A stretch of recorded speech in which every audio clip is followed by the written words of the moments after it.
Hi there, and welcome to our channel. In this quick tutorial, we'll show you how to check and download your booking voucher in your channel manager. Let's get started.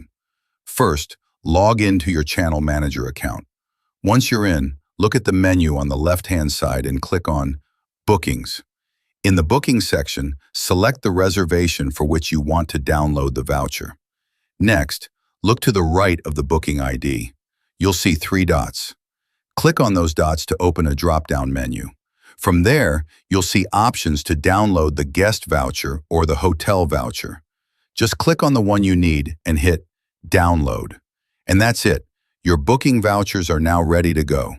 Bookings from the OTA will be synced directly into your channel manager. If you have any questions or need assistance, our support team is here to help. You can find the contact details in the description below. If you found this tutorial helpful, be sure to like, subscribe, and check out our other videos for more tips and how-tos. Thanks for watching, and we'll see you in the next one.